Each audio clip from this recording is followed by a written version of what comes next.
Shalom, welcome back. We're still making our way through the prophets, looking at the subject of the greater Exodus. Today we're going to talk about Ezekiel. Ezekiel wrote his prophetic text in the 7th century BC.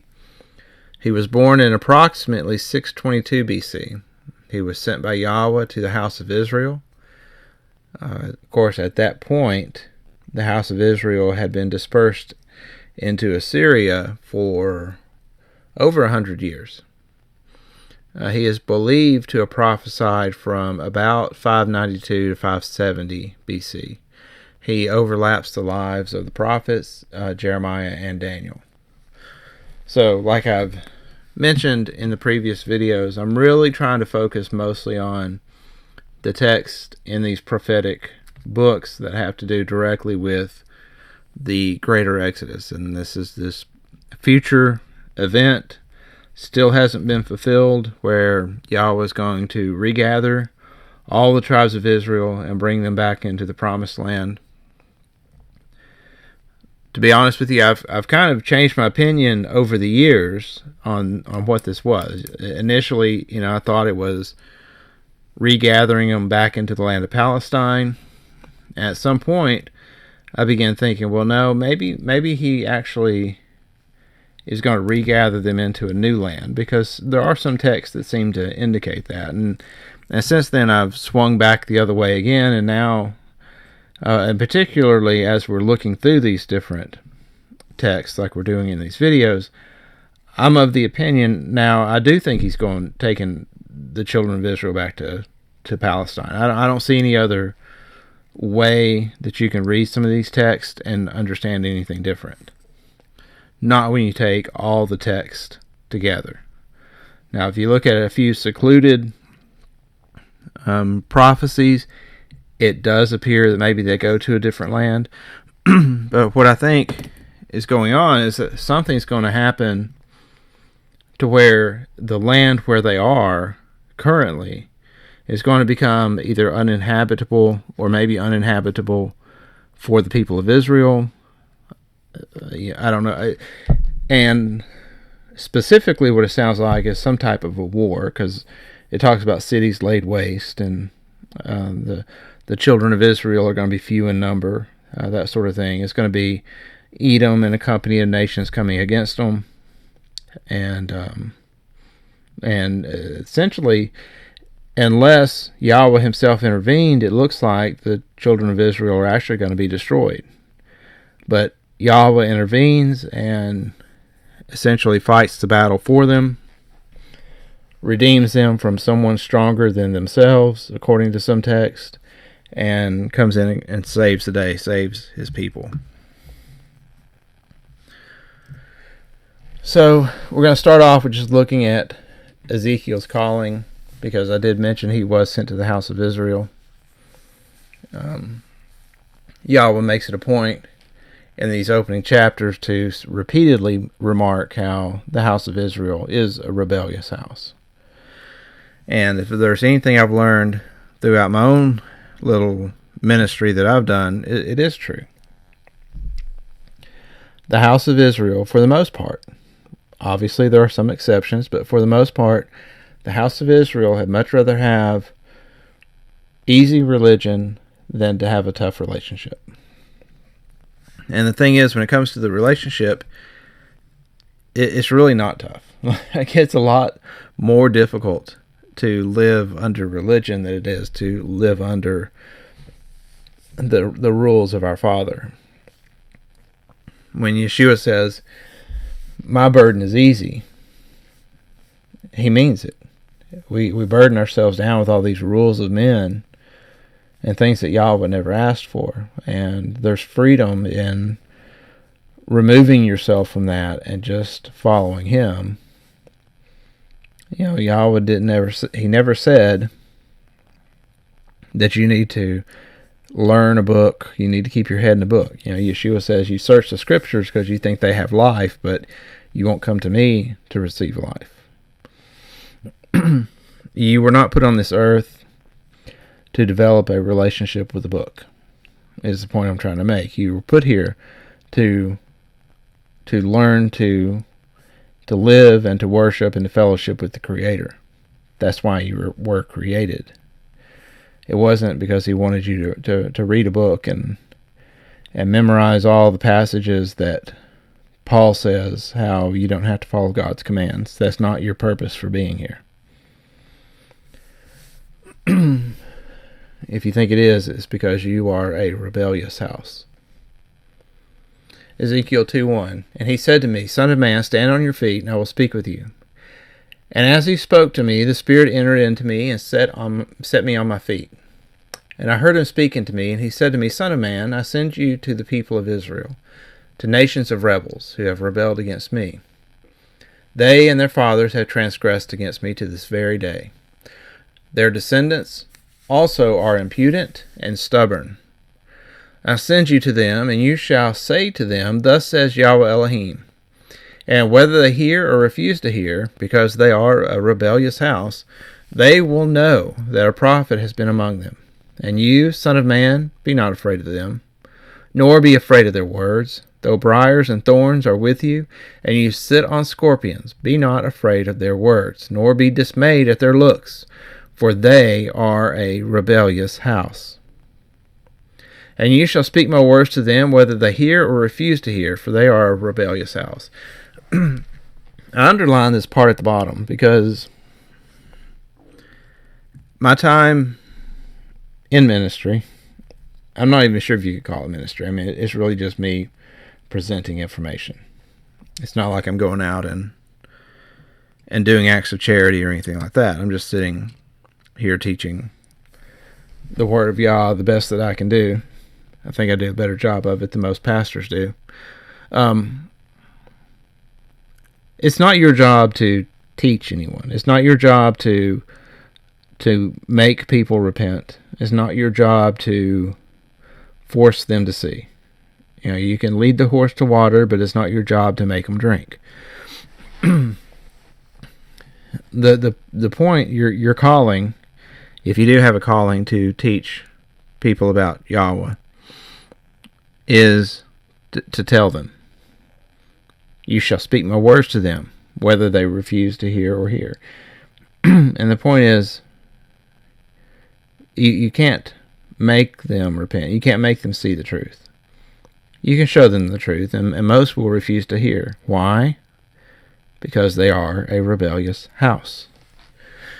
And your life will get a lot easier once you accept that, internalize it and understand, like, okay, I'm not gonna waste my time with trying to convince somebody to believe something they don't want to believe. But you, son of man, hear what I say to you. Be not rebellious like that rebellious house. Open your mouth and eat what I give you. And when I looked, behold, a hand was stretched out to me, and behold, a scroll of a book was in it. And he spread it before me, and it had writing on the front and on the back, and there were written on it words of lamentation and mourning and woe. And he said to me, Son of man, eat whatever you find here. Eat the scroll and go. Speak to the house of Israel. So I opened my mouth, and he gave me the scroll to eat, and he said to me, Son of man, feed your belly with the scroll that I give you, and fill your stomach with it. Then I ate it, and it was in my mouth as sweet as honey. And he said to me, Son of man, go to the house of Israel, and speak with my words to them. For you are not sent to a people of foreign speech and a hard language, but to the house of Israel. Not to many peoples of foreign speech and a hard language, whose words you cannot understand. Surely, if I sent you to such, they would listen to me. Or they would listen to you, rather. But the house of Israel will not be willing to listen to you, for they are not willing to listen to me. Because all the house of Israel has a hard forehead and a stubborn heart. Behold, I have made your face as hard as their faces, and your forehead as hard as their foreheads. Like emery, harder than flint, I have made your forehead. Fear them not, nor be dismayed at their looks, for they are a rebellious house. Moreover, he said to me, Son of man, all my words that I shall speak to you, you receive in your heart, and hear with your ears. and go to the exiles, to your people, and speak to them, and say to them, Thus says Yahweh Elohim, whether they hear or refuse to hear. There's a lesson in verse 7 there. If they won't hear God himself, if God himself can't make people listen, then you don't have much of a chance of doing it yourself. So don't waste your time. So I'm skipping down a little bit to some information concerning the punishment timeline for the house of Israel. Ezekiel 4:4. He says, Lie on your left side and place the punishment of Israel upon it. For the number of the days that you lie on it, you shall bear their punishment. For I assign to you a number of days, 390 days, equal to the number of the years of their punishment. So long shall you bear the punishment of the house of Israel. And when you have completed these, you shall lie down a second time, but on your right side, and bear the punishment of the house of Judah. 40 days I assign to you, a day for each year. And you shall set your face towards the siege of Jerusalem with your arm bared, and you shall prophesy against the city. And behold, I will place cords upon you, so that you cannot turn from one side to the other, till you have completed the days of your siege.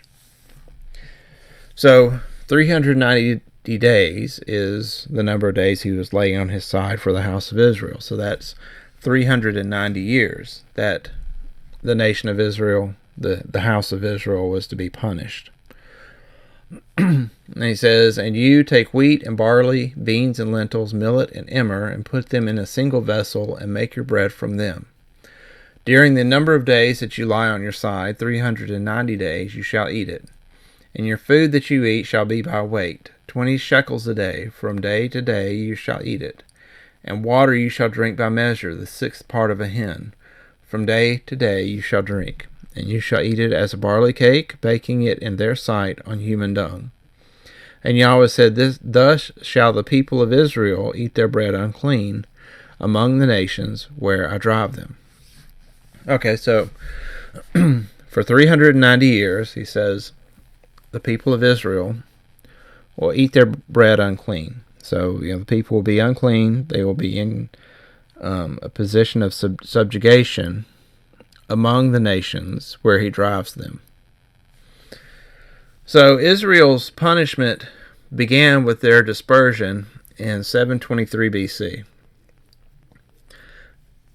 Exactly 390 years later, Darius, this is Darius III, is defeated by Alexander the Great at the Battle of Issus in 333 BC. And this was the beginning of the end for the Achaemenid Empire. Some believe Israel is suffering the 7 times punishment of Leviticus 26, which means their dispersion goes from 390 years to 2,730 years, which would have put the end of their dispersion in 2008. After this, and then after this narrative here we're talking about, in the book of Ezekiel, Yahweh goes on to talk more about the coming destruction of Jerusalem, because Ezekiel was prophesying in the years leading up to the destruction of Jerusalem. So there's a lot in the book of Ezekiel about the destruction of Jerusalem in 587 BC. But I want to focus mostly on the house of Israel, since we're going to be looking mostly at the regathering of the tribes.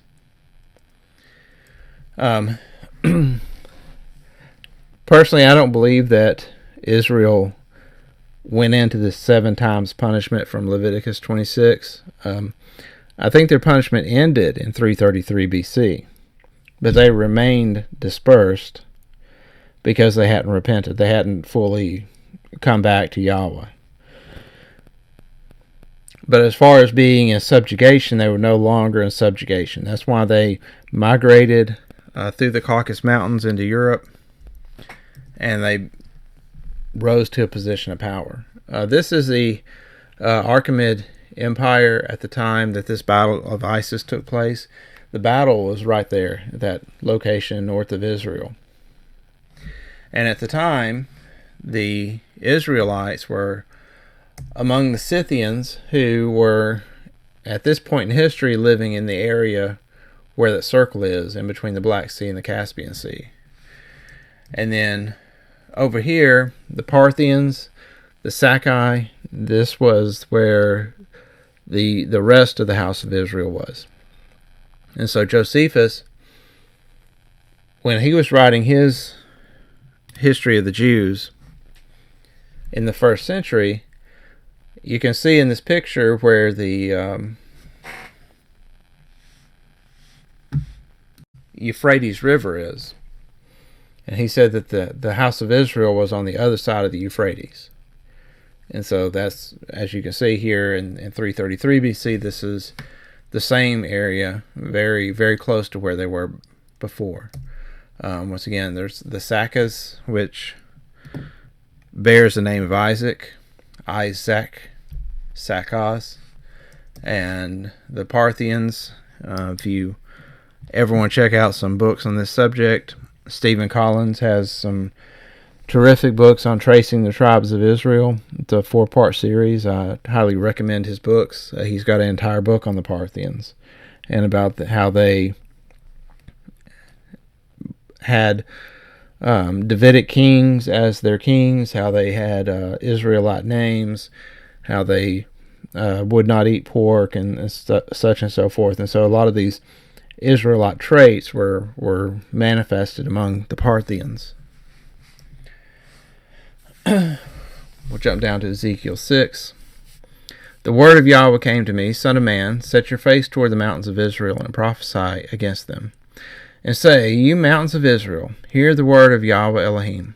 Thus says Yahweh Elohim to the mountains and the hills and the ravines and the valley, behold, I, even I, will bring a sword upon you, and I will destroy your high places. Your altars shall become desolate, and your incense altars shall be broken. And I will cast down your slain before your idols. And I will lay the dead bodies of the people of Israel before their idols, and I will scatter your bones around your altars. Wherever you dwell, the cities shall be waste, and the high places ruined, so that your altars will be a waste and ruined. Your idols broken and destroyed, your incense altars cut down, and your works wiped out. And the slain shall fall in your midst, and you shall know that I am Yahweh. So there's two ways to look at this. Yahweh is speaking to, it says, the mountains of Israel. Now, prophetically speaking, the prophetic symbology of the term mountain, a mountain is either a government or it could be a king, someone extremely high-ranking, the mountains of Israel. So is he speaking to the literal mountains in the land of Israel, or is he speaking to the governmental leaders of Israel? I'll let you make that decision. But this is obviously not talking about, if it's directed toward the leaders of the house of Israel, this wouldn't be talking about this happening in the land of Palestine. Because at this point, as I said before, the house of Israel has been out of Palestine for about 120 years.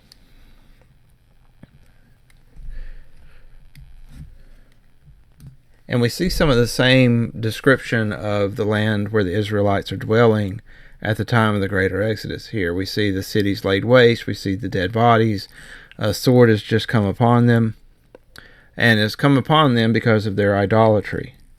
We hear that in both Jeremiah and Isaiah. And so now we're seeing the same picture here in Ezekiel. So I guess the question is, or the thing that we should maybe think about here as we're reading, like when we see all these different descriptors come together at this point after going through 2 books of the prophets, and we get kind of a picture of what's going on at the time of this greater Exodus, we should say, okay, the conditions here sound like the same conditions that Isaiah and Jeremiah described. So is this the greater Exodus, or is this another punishment?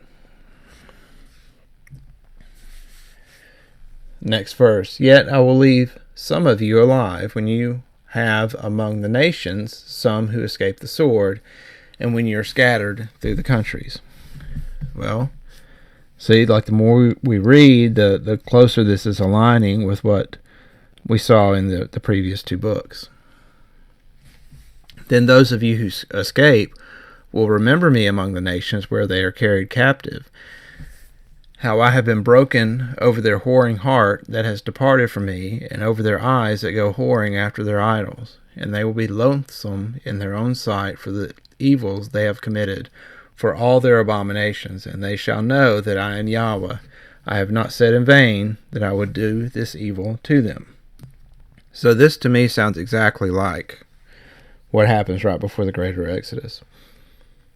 And when I read about these idols and the abominations being committed by the house of Israel, I'm not picturing idols from back in like the first century. I'm not picturing people bowing down to some stone statue, and I don't think that's what we should be viewing. I think these abominations are more like these wicked movements of people who don't know what gender they are. I think we're talking about people. There's websites now where women can go on and just upload pictures of themselves and videos of adulterous acts and get a portion of the money from it. The pornography is running rampant to the point now where even just common people on the streets are opening up their own porn websites and trying to make money that way, whoring themselves out. So, idolatry takes various forms, and we've definitely, thanks to technology, have definitely supercharged our abominations.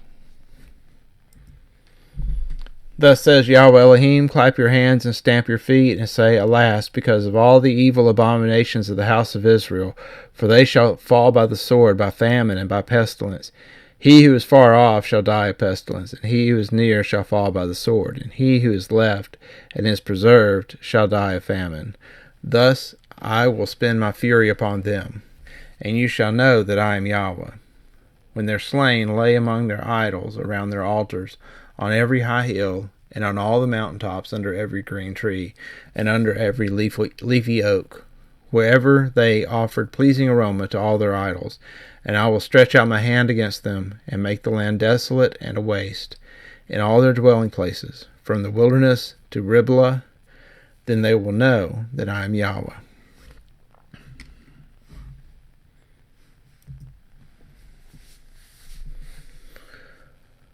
The word of Yahweh came to me, and you, son of man, thus says Yahweh Elohim to the land of Israel, an end. The end is come upon the four corners of the land. Now the end is upon you, and I will send my anger upon you. I will judge you according to your ways, and I will punish you for all your abominations. And my eye will not spare you, nor will I have pity, but I will punish you for your ways, while your abominations are in your midst. Then you will know that I am Yahweh. Thus says Yahweh Elohim, disaster after disaster. Behold, it comes. An end has come. The end is come. It has awakened against you. Behold, it comes. Your doom has come upon you, O inhabitant of the land. The time has come. The day is near, a day of tumult, and not of joyful shouting on the mountains. I highlighted the disaster after disaster because that kind of really spoke to me compared to current events. It is disaster upon disaster. We come out of the COVID pandemic and we go straight into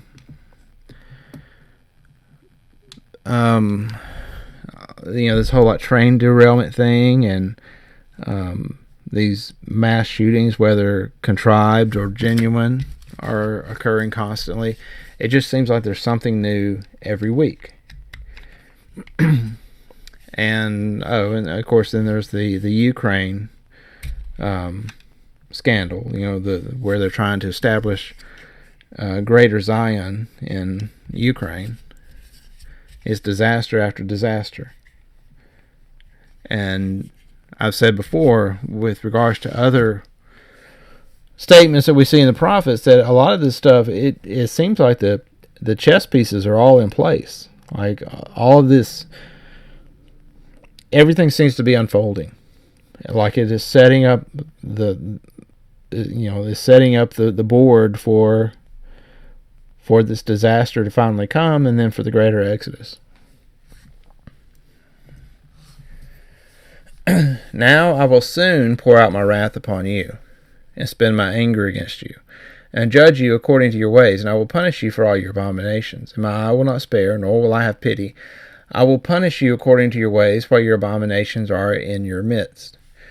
Then you will know that I am Yahweh who strikes. Behold the day, behold it comes. Your doom has come, the rod has blossomed, pride has budded. Violence has grown up into a rod of wickedness. None of them shall remain, nor their abundance, nor their wealth, neither shall there be preeminence among them. The time has come, the day has arrived. Let not the buyer rejoice, nor the seller mourn, for wrath is upon all their multitude. For the seller shall not return to what he has sold while they live. For the vision concerns all their multitude. It shall not turn back, and because of his iniquity none can maintain his life.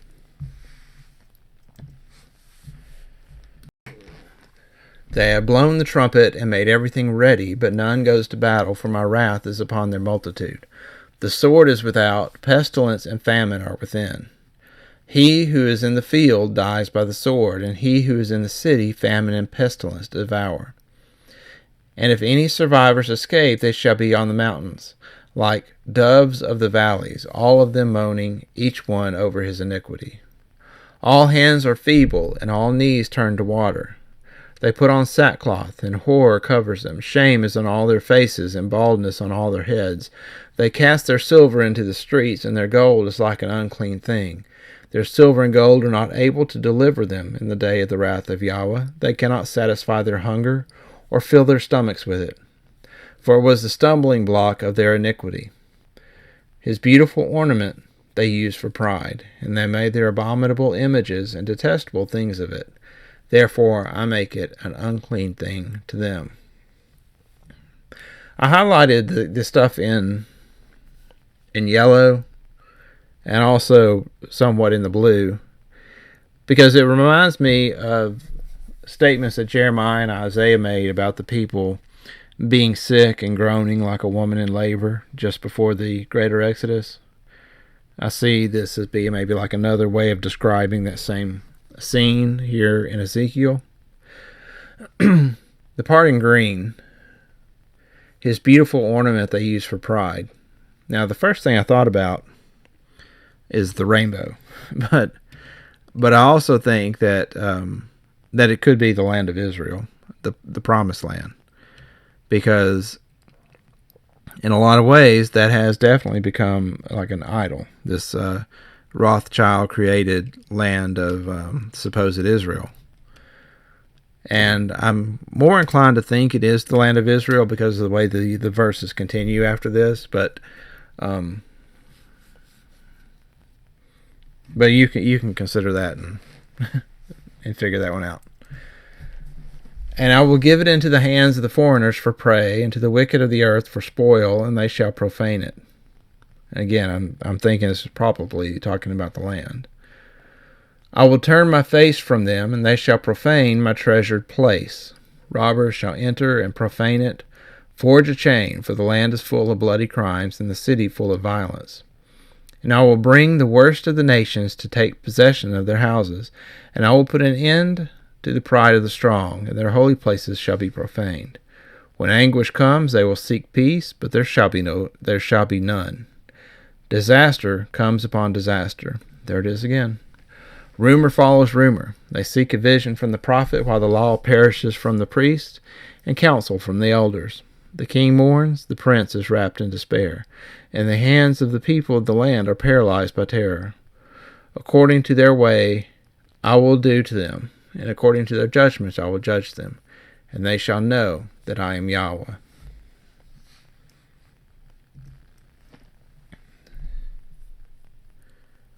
In the 6th year, in the 6th month, on the 5th day of the month, as I sat in my house, with the elders of Judah sitting before me, the hand of Yahweh Elohim fell upon me there.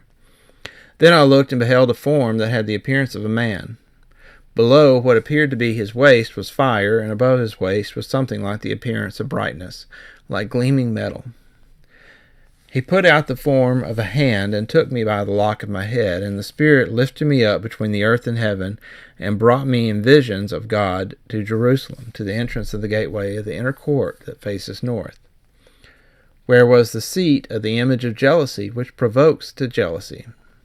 And behold, the glory of Elohim of Israel was there, like the vision that I saw in the valley. Then he said to me, Son of man, lift up your eyes now toward the north. And I lifted my eyes toward the north, and behold, north of the altar gate, in the entrance, was the image of jealousy.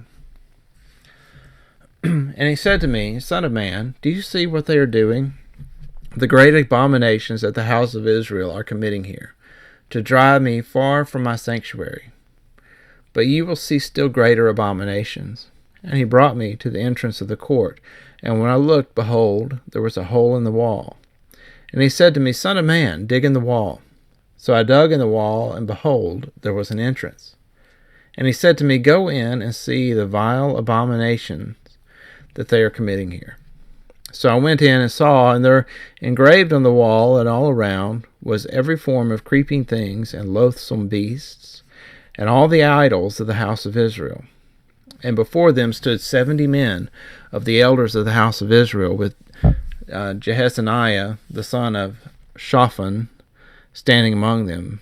Each had a censer in his hand, and the smoke of the cloud of incense went up. Now, when I got to this passage, I read through it a couple of times, and the entrance to the court, I'm assuming this is the court of the Gentiles at the Temple Mount. And so they're there at the Temple Mount, and he's saying, Son of man, dig in the wall. So I dug in the wall, right? This, I'm presuming here, this is the wall of the Temple Mount. And there was an entrance. And when he went in, he saw these abominations, these idols, and creeping things. And there were these elders of the house of Israel standing there. And they had their censer in his hand. And, I was thinking about this, and I was like, this sounds like something out of that movie Eyes Wide Shut, where it has these this occultic type of thing going on with all these people standing around in robes and hoods. And I was like, this sounds like some kind of like weird Masonic Illuminati type of ritual going on or something. And as I was thinking about that,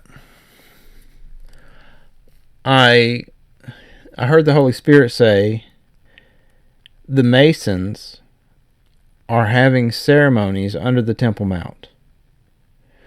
And I thought, okay, that's weird, because I know that I heard God tell me that. And so I got on the internet, and it took me a minute to find it. But I did find out that,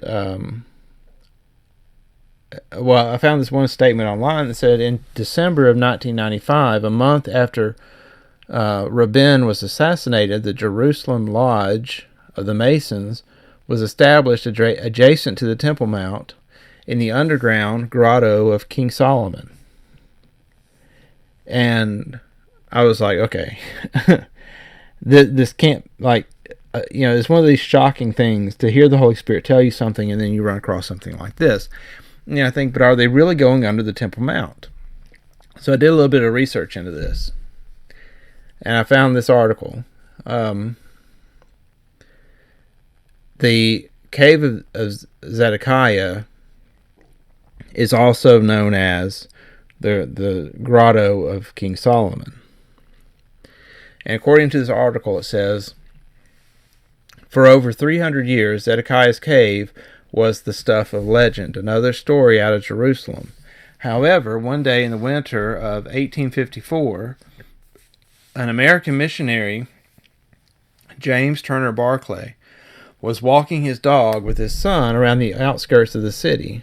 Suddenly, the dog, in hot pursuit of a fox, sifted through some dirt alongside the old city wall and disappeared through an opening in the earth.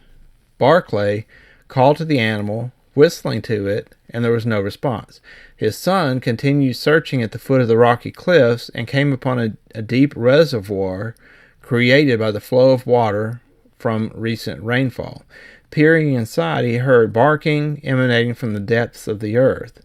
The next day, Barclay and his son returned to the site and slipped through the opening, only to discover an ancient man-made cave that had been lost by time.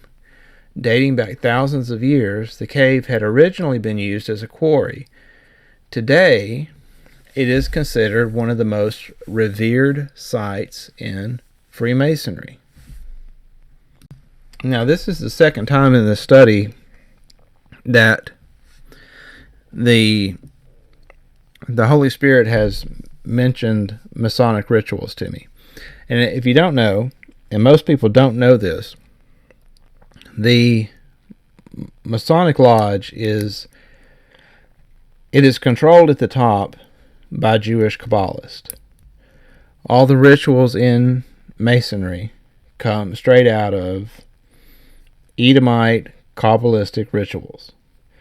And so this secret society of the Masons, they don't know where, like the individual members don't really know where their orders are coming from. But there have been a number of high-level Edomites over the years that have made statements to the effect of that the Masonic lodges are essentially Edomite in nature. That is controlled by the Edomites and the Kabbalists, and it's basically kind of like this Gentile army of foot soldiers that go out and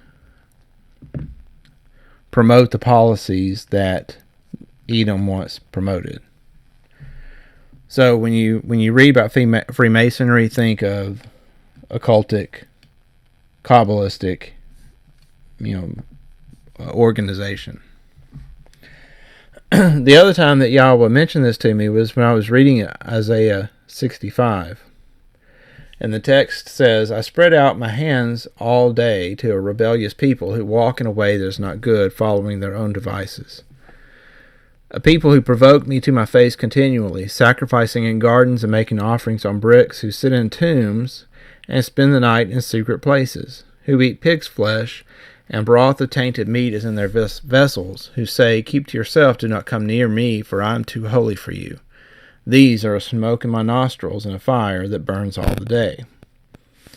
So when I read that about sit in tombs and spend the night in secret places, I was thinking of like a graveyard. I wasn't thinking, I don't know why, I should have been thinking this, but I wasn't thinking a lot of like underground tombs. But some of the articles that I read on the subject of the cave of Zechariah mentions that it may have been used as tombs at one point. And so I believe that this text here in Ezekiel chapter 8 is connected with Isaiah 65. I think it's the same thing being described. Here's a picture of the actual room where the Masons do their little Oonga Boonga rituals. These are not Masons in the picture. I think that's just tourists. But once again, if the Gentiles, the people that I believe to be the house of Israel are who they say they are, then these Masons would be apostate Israelites who are dipping their toes into the occult and doing the bidding of Edom, which is the picture that Ezekiel 8 is painting to me. Here's some pictures of British Freemasons outside the cave in 1898. This guy says one of the participants at the first ceremony was Captain Charles Warren, one of the most prominent explorers of Jerusalem, and Warren's shaft in the city of David, Warren's Gate in the Western Wall Tunnel. Several years later, he was called back to London to run the police investigation of Jack the Ripper. The whole Jack the Ripper thing was believed to be a whole Masonic assassination plot, by the way. But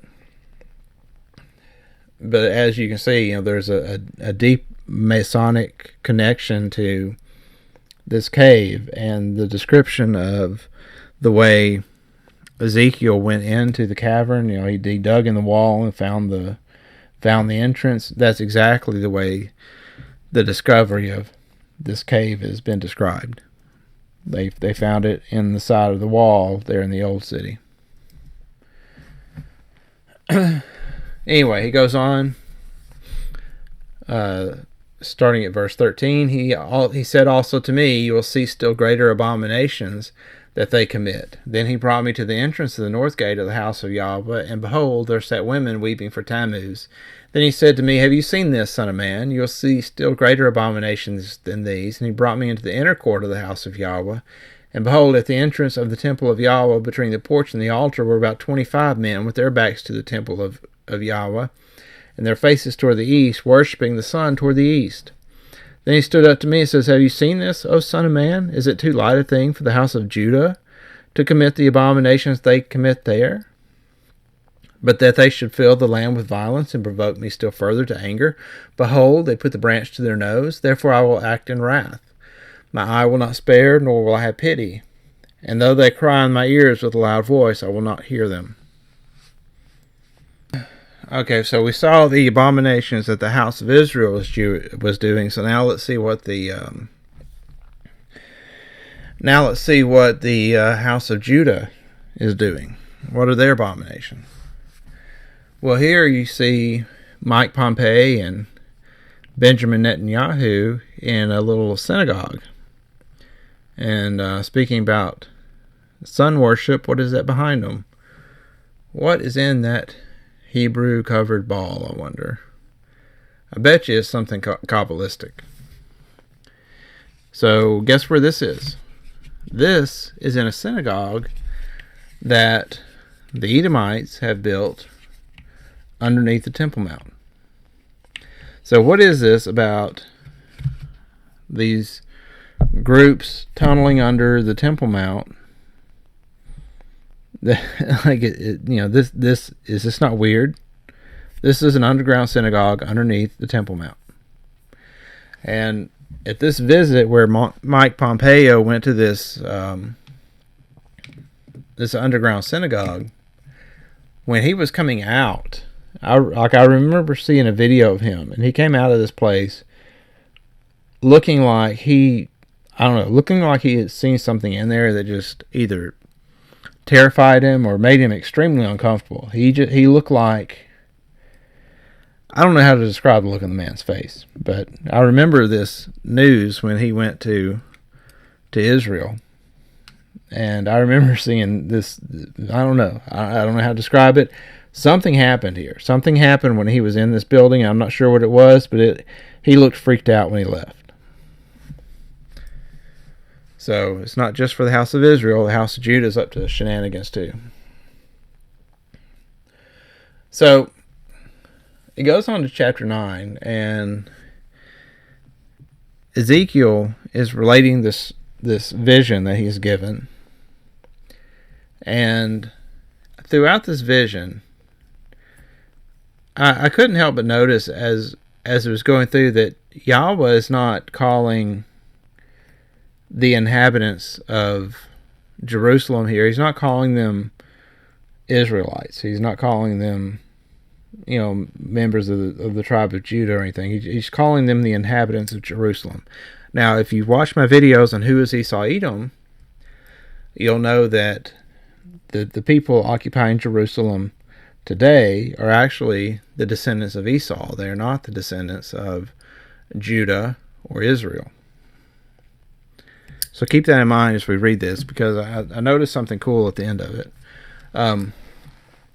Starting at verse 1, then he cried in my ears with a loud voice, saying, bring near the executioners of the city, each with his destroying weapon in his hand. And behold, 6 men came from the direction of the upper gate, which faces north, each with his weapon for slaughter in his hand. And with them was a man clothed in linen, with a writing case at his waist. And they went in and stood beside the bronze altar. And the glory of the Elohim of Israel had gone up from the cherub on which it rested to the threshold of the house. And he called to the man clothed in linen, who had the writing case in his waist. And Yahweh said to him, pass through the city of Jerusalem, and put a mark on the foreheads of the men who sigh and groan over the abominations that are committed in it. And to the others he said in my hearing, pass through the city after him and strike. Your eye shall not spare, you shall not show no pity. Kill old men outright, young men and maidens, little children and women, but touch no one on whom is the mark. And begin at my sanctuary. So they began with the elders who were before the house. Then he said to them, defile the house, and fill the courts with the slain, go out. So they went out and struck in the city. And while they were striking, and I was left alone, I fell upon my face and cried, O Yahweh Elohim, will you destroy all the remnant of Israel in the outpouring of your wrath on Jerusalem? And then he said to me, the guilt of the house of Israel and Judah is exceedingly great. The land is full of blood in the city of injustice. For they say, Yahweh has forsaken the land, and Yahweh does not see. As for me, my eye will not spare, nor will I have pity. I will bring their deeds upon their heads. And behold, the man clothed in linen with a writing case at his waist brought back word, saying, I have done as you commanded me. So Yahweh responds, and he says the guilt of the house of Israel and Judah is exceedingly great. But Yahweh himself has not said yet that the people being slain are the house of Judah. He just said their guilt is very great. They will be punished for it. The person saying that he's destroying the house of Judah or the house of Israel is Jeremiah. Or, I'm sorry, Ezekiel. Ezekiel saying that, not Yahweh. Then I looked, and behold, at the expanse that was over the heads of the cherubim, there appeared above them something like a sapphire, in appearance like a throne. And he said to the man clothed in linen, go in among the whirling wheels underneath the cherubim. Fill your hands with burning coals from between the cherubim, and scatter them over the city. And he went in before my eyes. Now the cherubim were standing on the south side of the house when the man went in, and a cloud filled the inner court, and the glory of Yahweh went up from the cherubim to the threshold of the house, and the house was filled with a cloud, and the court was filled with the brightness of the glory of Yahweh. And the sound of the wings of the cherubim was heard as far as the outer court, and the voice of Yahweh Almighty when he speaks. And when he commanded the man clothed in linen, take fire from between the whirling wheels, from between the cherubim. And he went in and stood beside a wheel. And the cherubim stretched out his hand from between the cherubim to the fire that was between the cherubim, and took some of it and put it into the hands of the man clothed in linen, who took it and went out. Now from here, Ezekiel goes into a very detailed description of the cherubim. I'm going to skip those verses. I don't think they really have any effect on what we're studying here. But I do think that at this point people get really wrapped up in the description of the cherubim, and it disrupts the flow of this narrative going on. So there's, Yahweh has sent out someone to mark the foreheads of the righteous. He sends out 6 men to slay the wicked.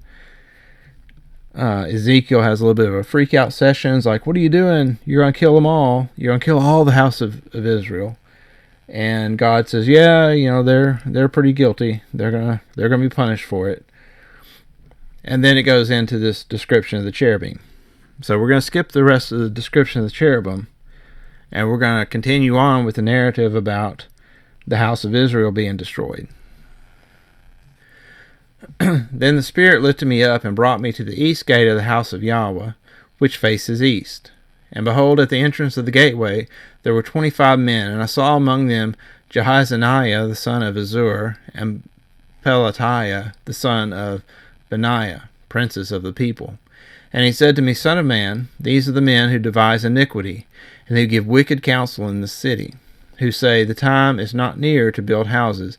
The city is the cauldron, and we are the meat. Therefore prophesy against them. Prophesy, O son of man.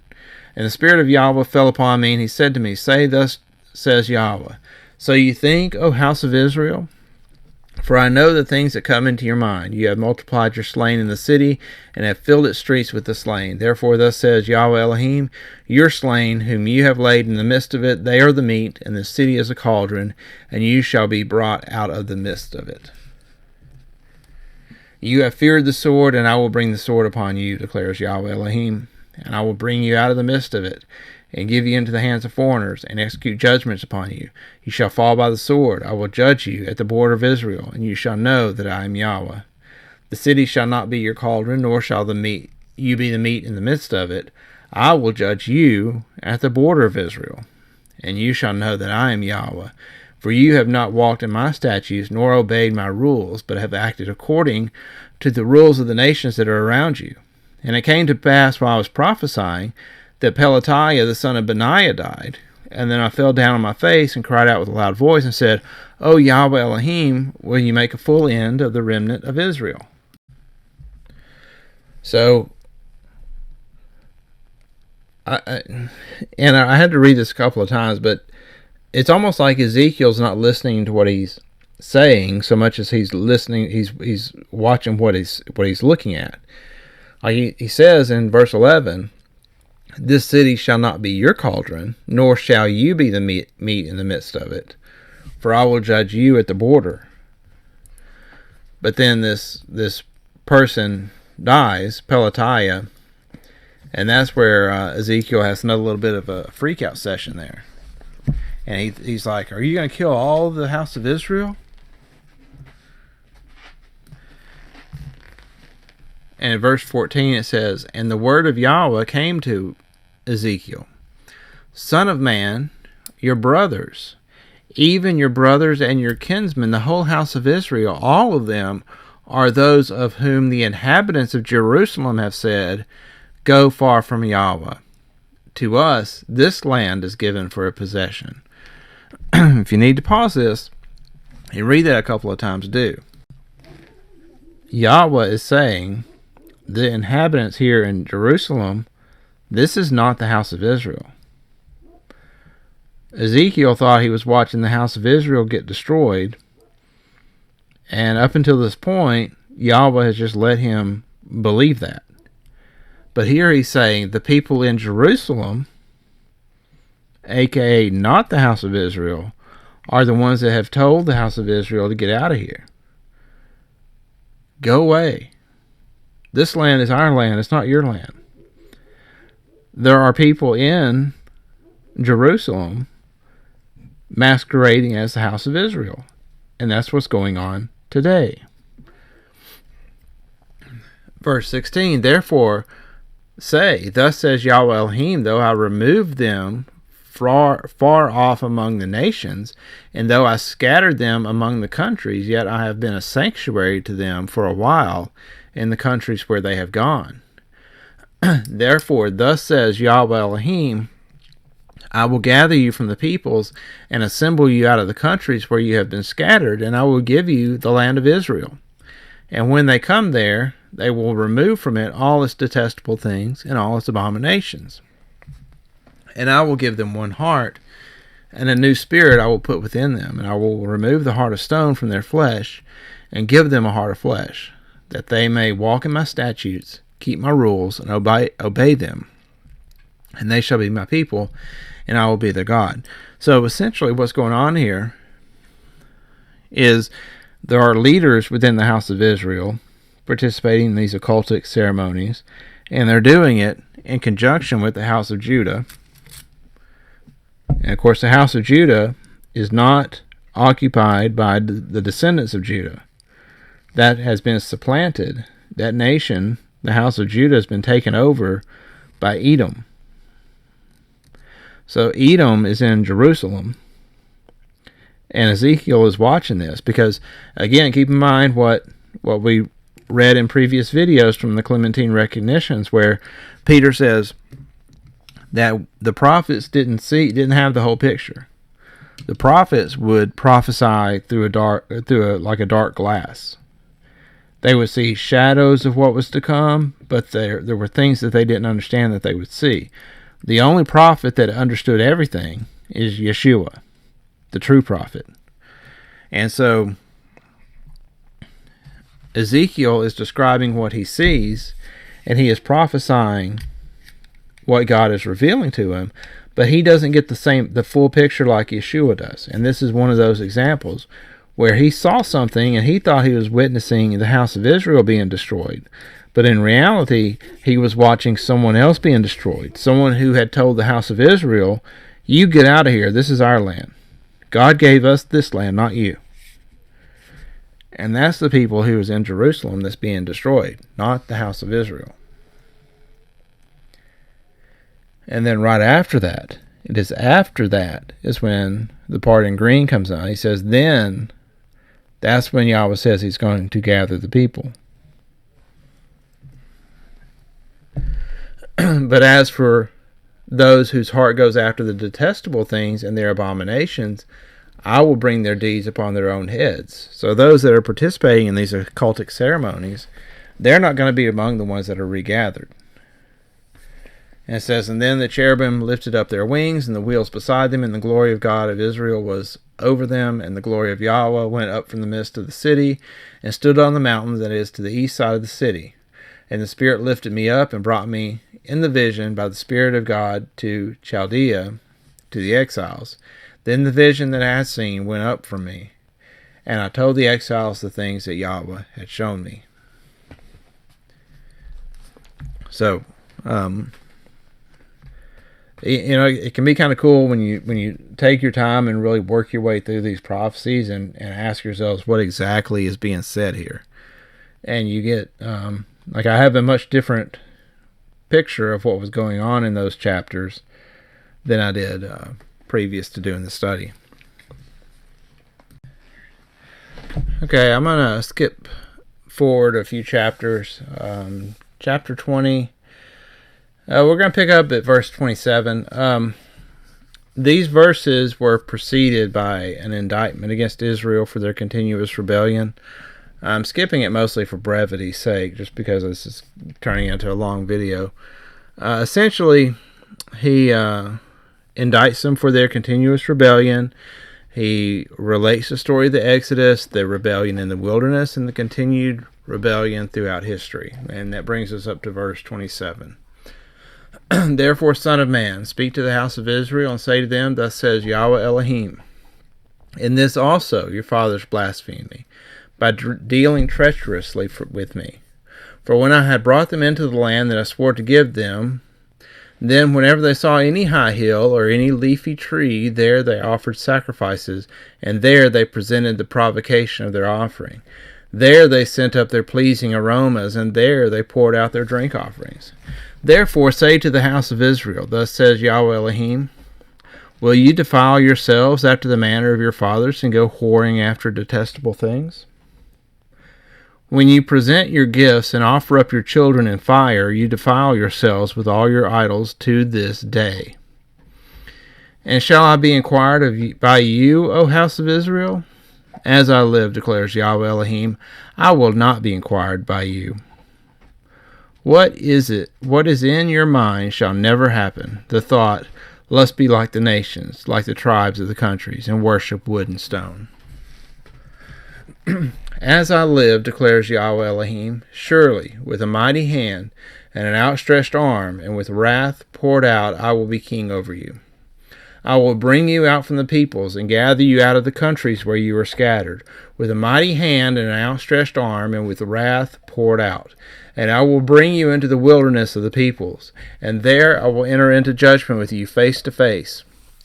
As I entered into judgment with your fathers in the wilderness of the land of Egypt, so I will enter into judgment with you, declares Yahweh Elohim.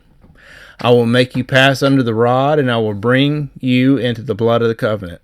I will purge out the rebels from among you, and those who transgress against me I will bring them out of the land where they sojourn. But they shall not enter the land of Israel. Then you will know that I am Yahweh. As for you, O house of Israel, thus says Yahweh Elohim, go serve every one of his idols, now and hereafter. If you will not listen to me, but my holy name, you shall no more profane with your gifts and your idols. For on my holy mountain, the mountain height of Israel, declares Yahweh Elohim, there all the house of Israel, all of them, shall serve me in the land. There I will accept them, and there I will require your continuous and the choicest of your gifts with all your sacred offerings. As a pleasing aroma I will accept you. When I bring you out from the peoples and gather you out of the countries where you have been scattered, and I will manifest my holiness among you in the sight of the nations. And you shall know that I am Yahweh when I bring you into the land of Israel, the country that I swore to give to your fathers. And there you shall remember your ways and your deeds with which you have defiled yourselves.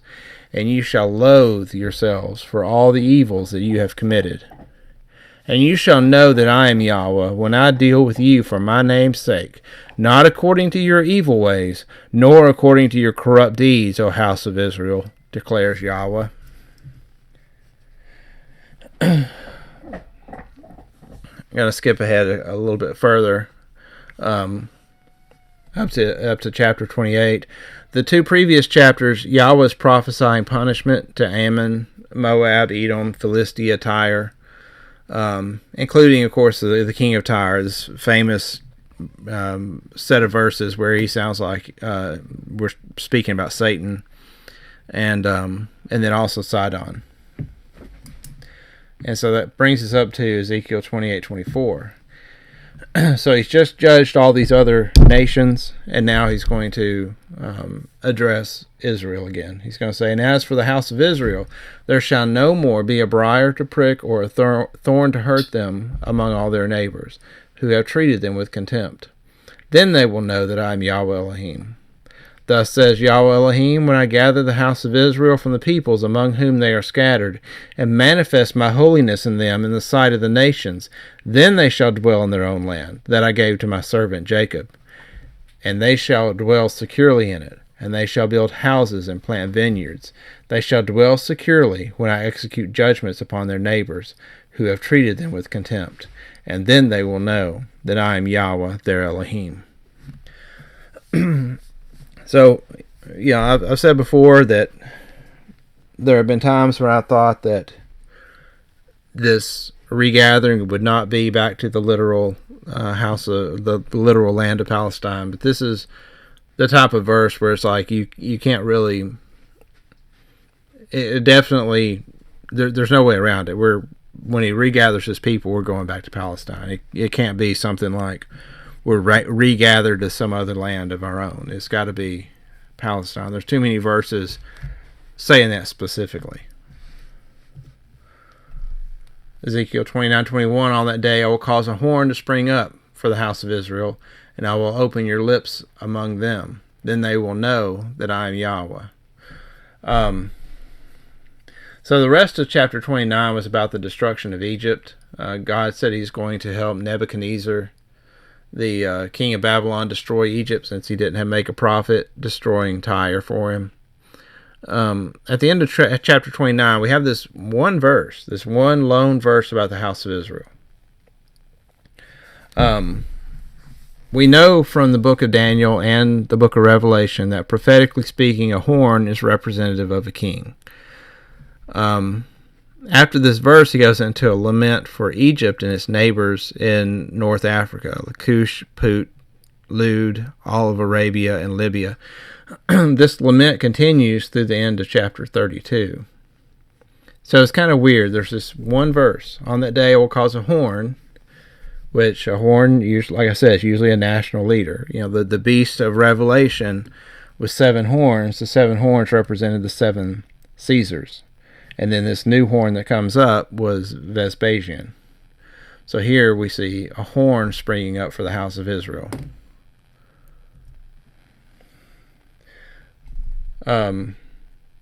Chapter 33 is a chapter about the watchman. I'm sure you've heard it quoted numerous times in church. After the watchman verses, we have this passage that stood out to me. Another prophetic writing against the sacrificial system. Ezekiel 33:23, the word of Yahweh came to me, Son of man, the inhabitants of these waste places in the land of Israel keep saying, Abraham was only one man, yet he got possession of the land. But we are many. The land is surely given us to possess. Therefore say to them, thus says Yahweh Elohim, you eat flesh with the blood, and lift up your eyes to your idols, and shed blood. Shall you then possess the land? You rely on the sword, you commit abominations, and each one of you defiles his neighbor's wife.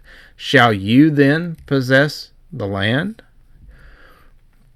This falls right in line with what Peter was saying in the Clementine Recognitions, where he says that the children of Israel, whether it was Israel or Judah, they were sent out of the land because they were making animal sacrifices. And then when they went into the land of their enemies, and they were not making sacrifices, then they were granted freedom, redemption, and then they were allowed to come back to the land.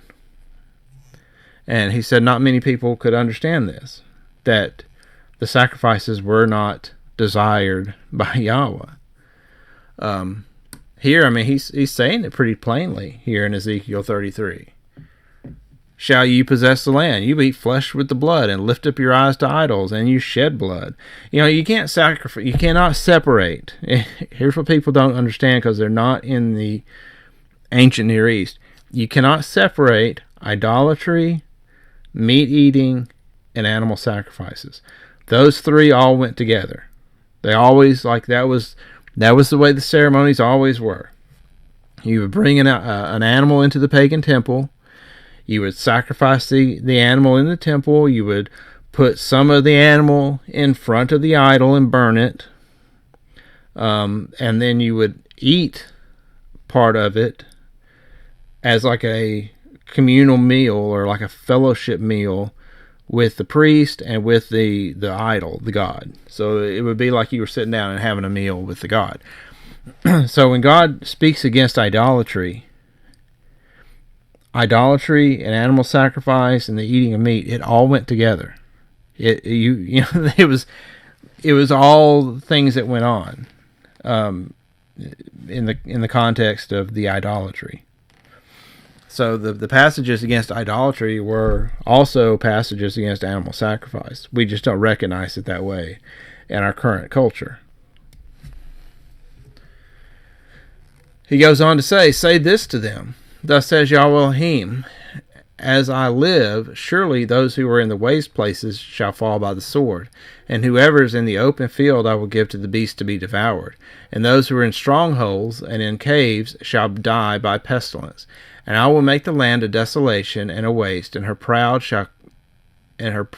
might shall come to an end, and the mountains of Israel shall be so desolate that none will pass through. Then they will know that I am Yahweh, when I have made the land a desolation and a waste because of all their abominations that they have committed.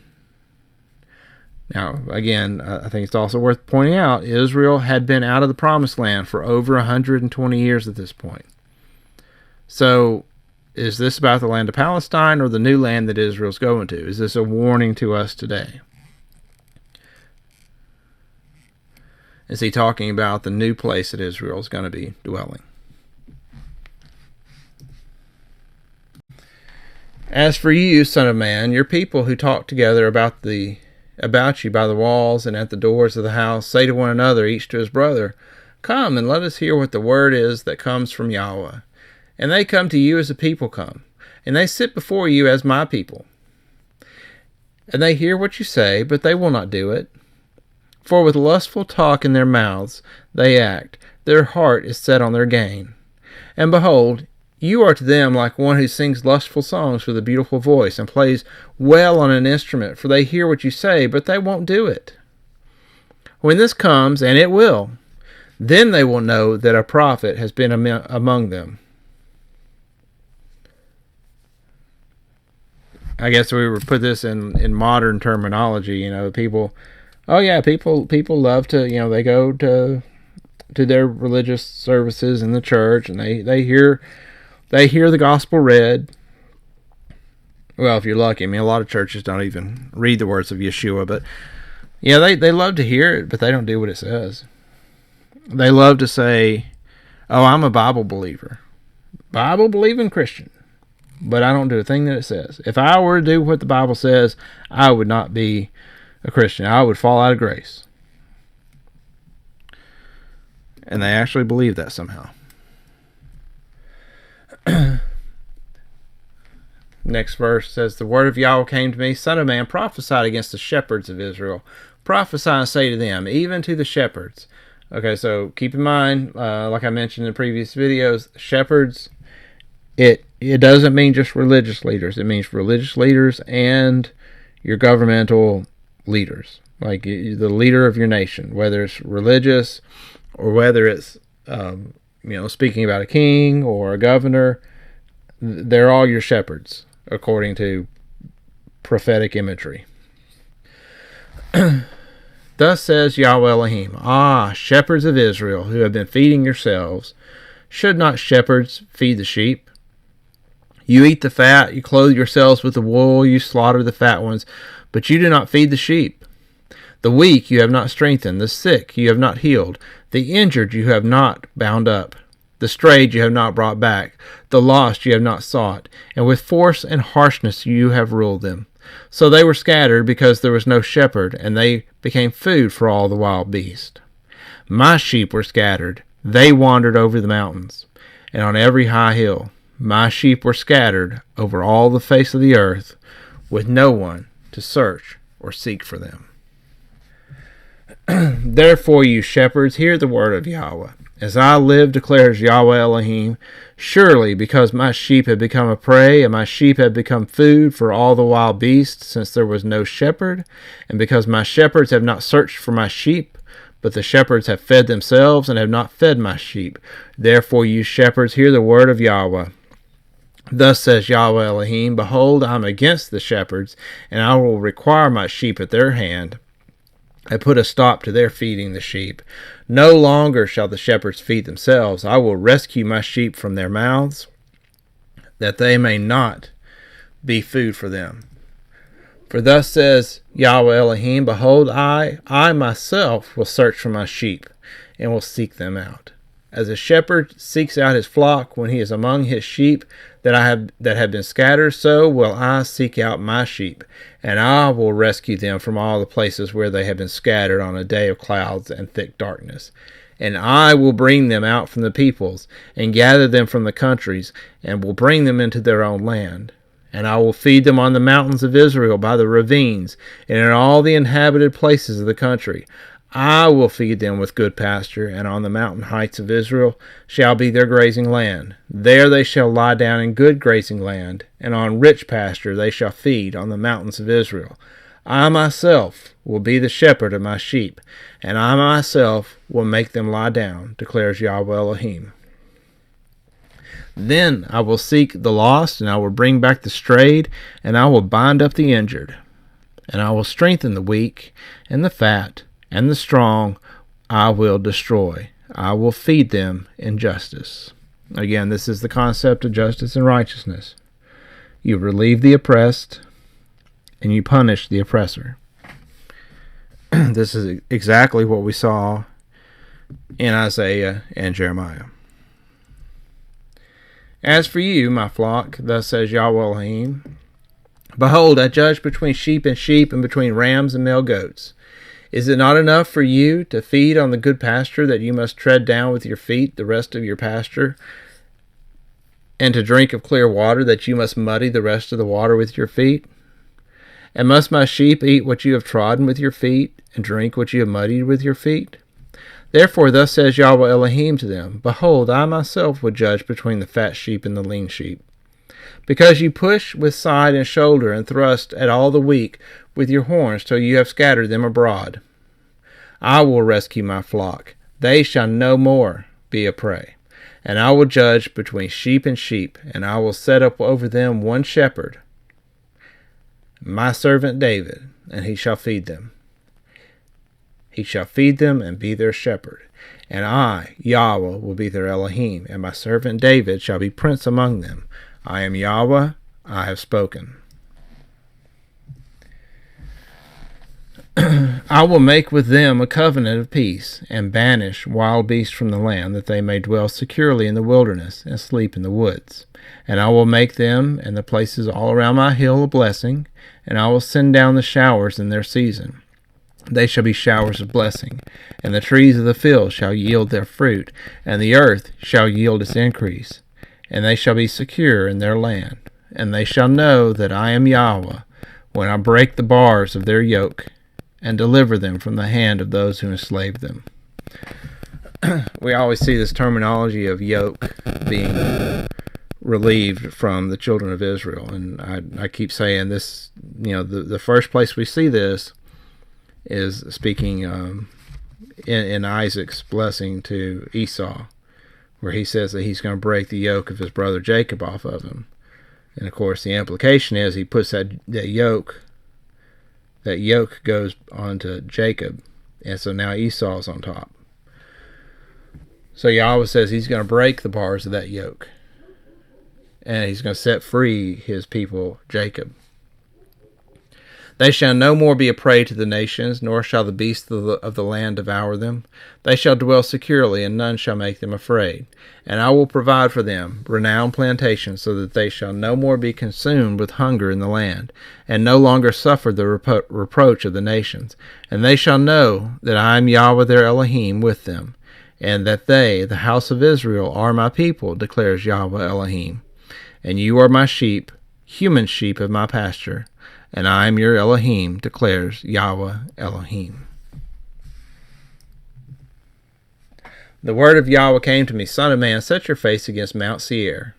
So, of course, Mount Seir is Edom, Esau, Edom. Prophesy against it, and say to it, Thus says Yahweh Elohim, Behold, I am against you, Mount Seir, and I will stretch out my hand against you, and I will make you a desolation and a waste. I will lay your cities waste, and you shall become a desolation. And you shall know that I am Yahweh, because you cherish perpetual enmity, and gave over the people of Israel to the power of the sword at the time of their calamity, at the time of their final punishment. Therefore, as I live, declares Yahweh Elohim, I will prepare you for blood, and blood shall pursue you. Because you did not hate bloodshed, therefore blood shall pursue you. I will make Mount Seir a waste and a desolation, and I will cut off from it all who come and go, and I will fill its mountains with the slain. On your hills, and in your valleys, and in your ravines, those slain with the sword shall fall. I will make you a perpetual desolation, and your cities shall not be inhabited. Then you will know that I am Yahweh. So one of the things we've consistently seen throughout this study is it is always Esau who comes against Israel. God is punishing Israel for their sin and rebellion. One of the things we see alluded to numerous times is that his actual Esau is the one who is leading Jacob into sin. So in the same way that that Balaam was using the Moabite women, again, Moab, the Moabite women to seduce the children of Israel into idolatry. And then once the children of Israel went after these Moabite women and got sucked into the idolatry, then God turned away from Israel, and that's when these Moabites were able to attack the children of Israel, and God wouldn't defend them. And it wasn't until Phinehas took action into his own hands and ran that spear through one of the Israelites and the woman he was with that he turned the wrath of Yahweh back off the people. So we're going to see that repeat here in the last days. We see Edom, of course, Balaam was an Edomite, from what I understand. And so he was the one that came up with the plan to lead Israel into sin. And so we're going to see that again. We're going to see The Edomites will be behind all the abominations that Israel is involved in. It all came from Edom. And so then, in the middle of their punishment, when God's grace and protection turns from the people, then you see Edom coming and actually attacking Israel. And that's when God says, okay, that's enough. I've had enough of Edom. I've had enough of Mount Seir. And then that's when prophecies like these will be fulfilled, where God in the spirit of justice and righteousness, he destroys the oppressor. Essentially, from what I can see, it's like Edom takes it too far.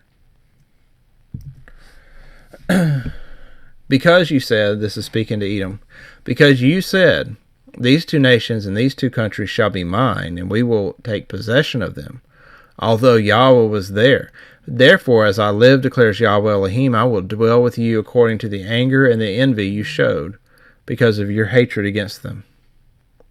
And I will make myself known among them when I judge you, and you shall know that I am Yahweh. I have heard all the revilings that you uttered against the mountains of Israel, saying, they are laid desolate, and they are given to us to devour. And you magnified yourself against me with your mouth, and multiplied your words against me, and I heard it. Thus says Yahweh Elohim, while the whole earth rejoices, I will make you desolate.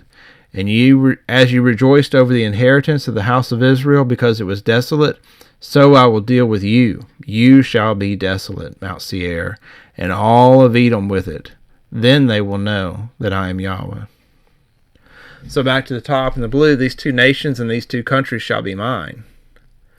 What two nations are these? Well, I mean, the first one's, I think, pretty obvious, speaking about the land of Israel. I'm wondering if the second nation is Ukraine. If you don't know what's going on with Ukraine, it is essentially a Zionist takeover of Ukraine, because it's the ancient homeland of the Khazarian people, the origin of the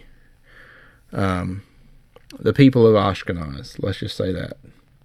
So now that they have taken Israel, which they claim to be their ancient homeland, now they're actually turning to take Ukraine, which is another ancient homeland of the Edomite usurpers.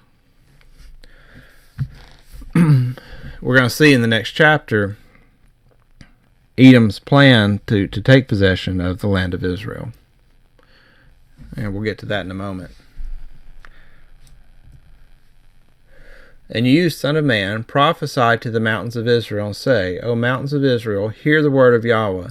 Thus says Yahweh Elohim, because the enemy said of you, Aha, and the ancient heights have become our possession. Therefore prophesy and say, Thus says Yahweh Elohim, precisely because they made you desolate, and crushed you from all sides, so that you became the possession of the rest of the nations, and you became the talk and the evil gossip of the people. Therefore, O mountains of Israel, hear the word of Yahweh Elohim. Thus says Yahweh Elohim to the mountains, and the hills, the ravines and the valleys, the desolate wastes and the deserted cities, which have become a prey and derision to the rest of the nations all around. Therefore, thus says Yahweh Elohim, surely I have spoken in my hot jealousy against the rest of the nations and against all of Edom, who gave my land to themselves as a possession with wholehearted joy and utter contempt, that they may make its pasture lands a prey. So there's a lot being said here. We'll go up to the top in verse 2. Because the enemy said of you, Aha. Well, the enemy is Esau. And this term, the enemy, if you remember from the Clementine writings, from the homilies, from letters written from Peter to James, this person, the enemy that is described by Peter can only be one person, and that's the apostate Paul. So Peter never names Paul by name, but it's obvious in those writings that that's who he's talking about. This enemy was an Edomite. Paul was an Edomite. And I talked about that in several videos. I mean, Paul himself even mentions that he's a descendant or a member of the Herodian family at the end of the book of Romans. he says, give my regards to my cousin Herodias. Well, Herodias means the little Herod, the young, and that's Herod of Chalkis at the time. The previous verse, Paul says, give my regard to the house of Aristobulus. Well, Aristobulus was the father of this Herod of Chalkis, who was at the time a child. So the littlest Herod would have been Herod of Chalkis, and Paul mentions 2 generations of this family, and he calls them his relatives. Paul was an Edomite. He was a Herodian. And so this enemy here is obviously not speaking about Paul, speaking about Edom in general. And you become the talk and the evil gossip of the people. Well, who do people talk about? There's two sides to this. There's one group of people who talks about how awesome the Edomites are, that they're God's chosen people. And then there's people that know better, who know that they're involved in all kind of occultic stuff and child sacrifice. And like I've said it before, if there's an abomination that they're not promoting, it's only because they haven't discovered it yet. But these same people that are being called God's chosen people by some are not. Yeshua himself describes what they are in John 8:44. And here at the bottom, surely I have spoken in my hot jealousy against the rest of the nations and against Edom, who gave my land to themselves. Okay, so how did Edom get possession of the land? Well, it was through the United Nations. The United Nations is under the control of Edom. It is an Edom-ish organization. And so the rest of the nations is the UN, and Edom, of course, is who Edom is. And if you don't know who Edom is, you need to watch my videos on who is Esau Edom. In fact, I've got a playlist. If you go into playlist on my channel, you should find who is Esau Edom and watch those. So he tells you right here, it cannot be any plainer than it is here in Ezekiel 36:5, that he tells you, he told us thousands of years ago that there was going to be a group of nations, you could say United Nations, that are going to give Edom control of God's land. And that happened. That has happened. Everybody knows it's happened. It's just nobody knows that they're Edom. They think that they are Jacob. They're not Jacob. I don't know how much more plain God could have told us. I don't know how much more plainly God could have identified who Edom will be in the end days. Now, if you watch my series on who is Esau Edom, you'll see the historical references to the way that Edom got control of the house of Judah and all that. But this verse right here, the bottom part in the blue, I don't know that he could have said it any more plainly.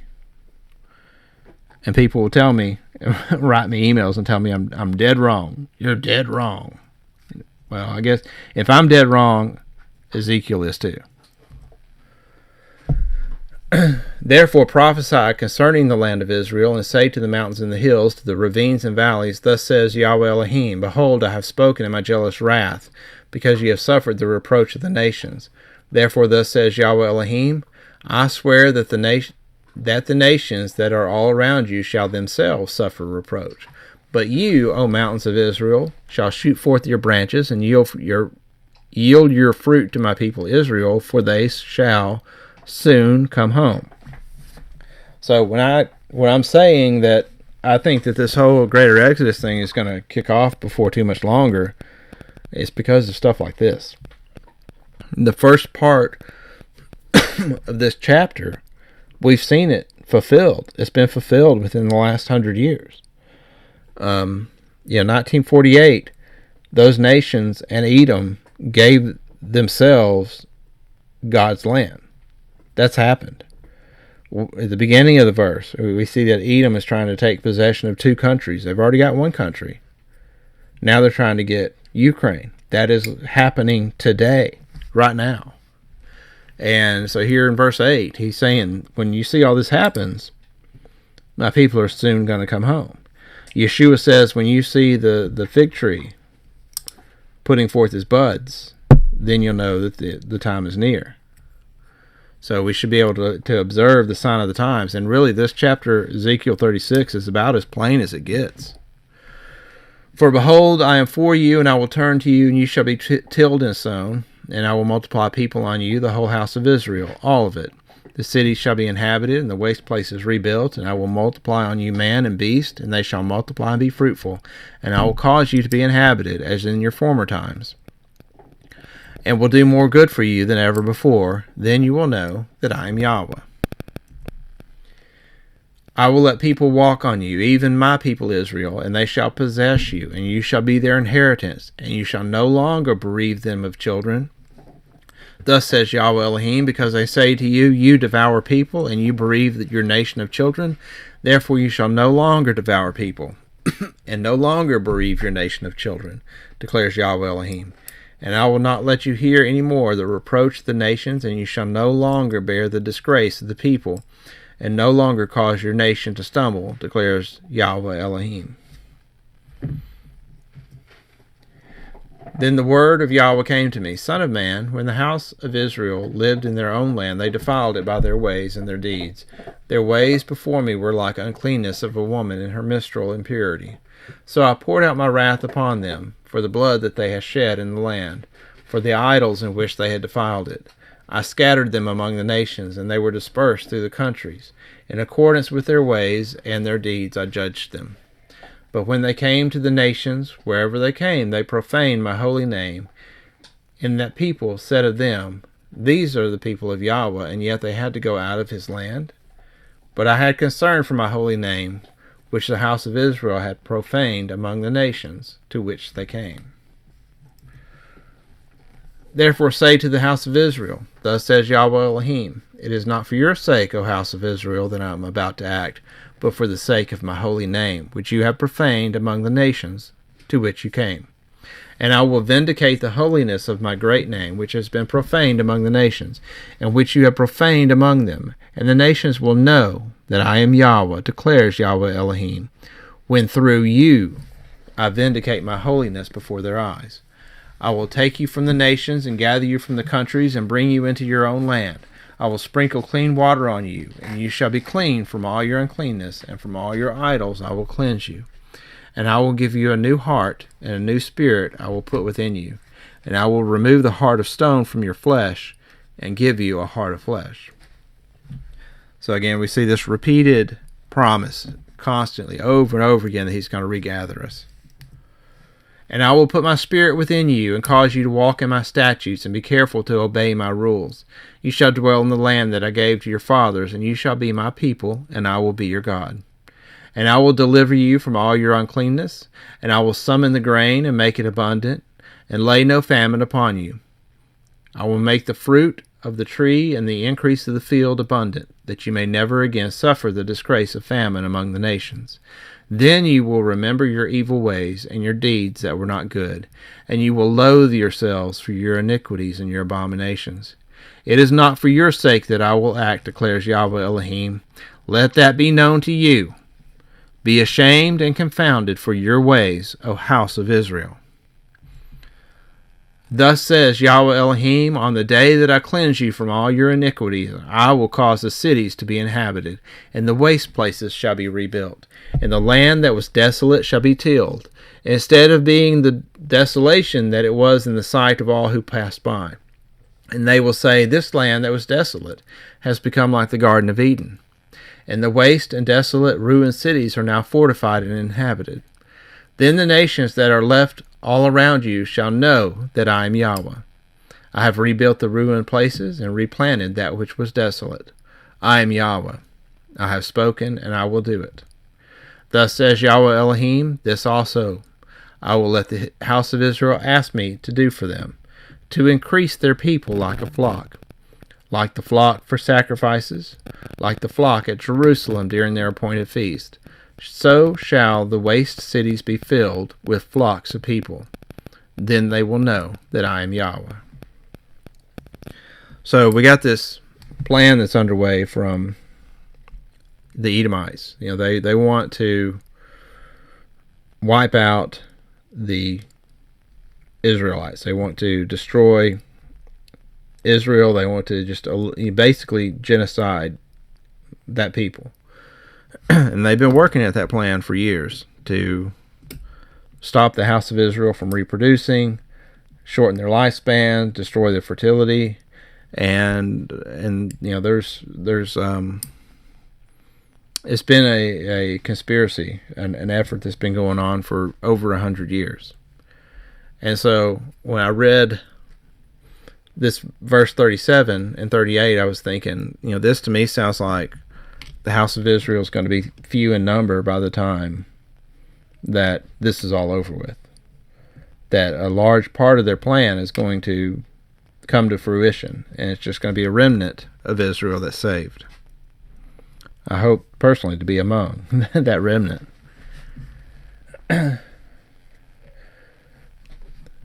Chapter 37, the hand of Yahweh was upon me, and he brought me out of the spirit of Yahweh and set me down in the middle of the valley, and it was full of bones.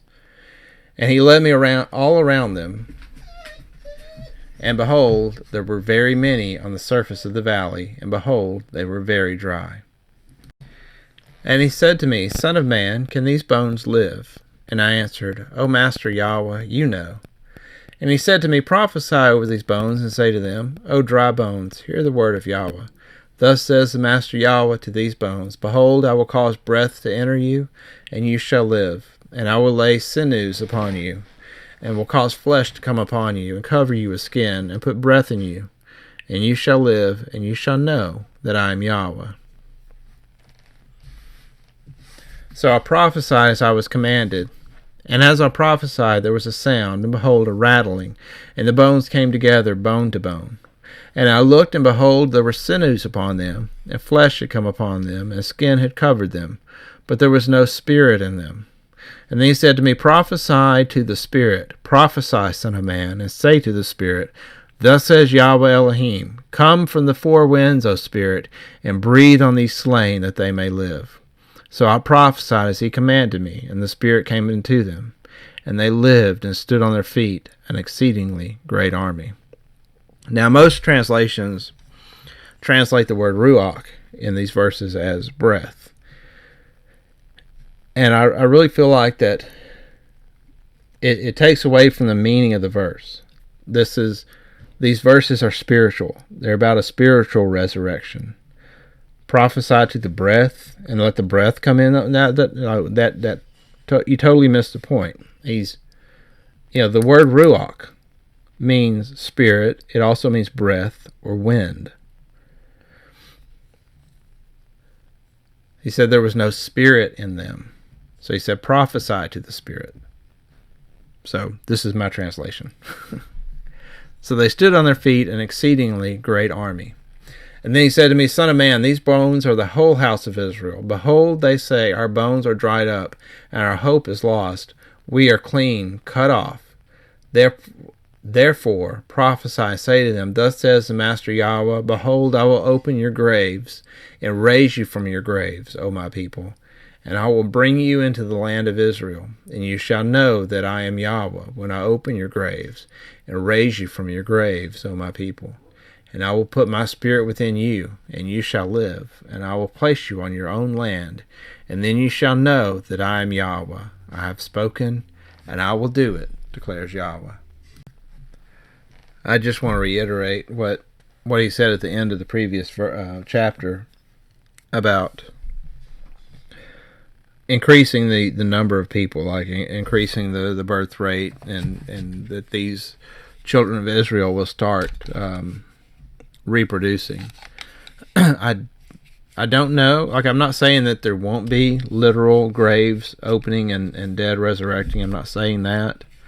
But I tend to think this has more to do with a spiritual resurrection, the house of Israel thinking that, God has forsaken us, and then he resurrects us, so to speak. He brings us back into his fold. I don't know that this really has to do with a literal opening of graves and resurrection in this point in time. Maybe it does. I don't know. The word of Yahweh came to me, Son of man, take a stick and write on it for Judah and the people of Israel associated with him. Then take another stick and write on it for Joseph, the stick of Ephraim, and all the house of Israel associated with him, and join them one to another into one stick, that they may become one in your hand. And when your people say to you, will you not tell us what you mean by these? Say to them, thus says the Master Yahweh, behold, I am about to take the stick of Joseph that is in the hand of Ephraim, and the tribes of Israel associated with him, and I will join it with the stick of Judah, and make them one stick, and they shall be one in my hand.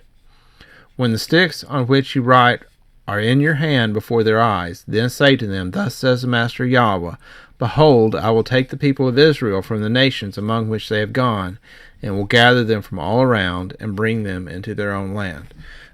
As I've said before, I believe that the joining of the two sticks has already occurred. And this occurred hundreds of years ago when the house of Judah migrated into Europe. One of the tribes that was associated with the Angles and the Saxons was the Jutes. And so the Angles, the Saxons, and the Jutes migrated into the British Isles. They joined up with the Scythians that were already there in Scotland, and the Welsh that were there. By the way, the Welsh language is Hebrew with different vowels, different vowel sounds. But other than that, it's Hebrew. The Welsh were the first inhabitants of Britain. They were there when the Anglo-Saxons came in. But they're all the same racial group. Like, they're all the same type of people. They're just different tribes. They, this Germanic people, the Aryan race, they're also known as the Indo-Europeans. Like, it's all the same, like, racial subgroup. But it was just different tribes that were migrating into the British Isles and into Northern Europe and into Scandinavia during that time period. So these two sticks have already been joined together. So the part in green has already occurred. The part in blue is now they're all together. They're the entire house of Israel, and now they're going to be regathered. The part in the blue is what we're still waiting for fulfillment of. And I will make them one nation in the land on the mountains of Israel, and one king shall be king over them all. And they shall no longer be two nations, and no longer divided into two kingdoms. They shall not defile themselves any more with their idols and their detestable things, or with any of their transgressions. But I will save them from all the backslidings in which they have sinned, and will cleanse them, and they shall be my people, and I will be their God. My servant David shall be king over them, and they shall all have one shepherd. They shall walk in my rules, and be careful to obey my statutes.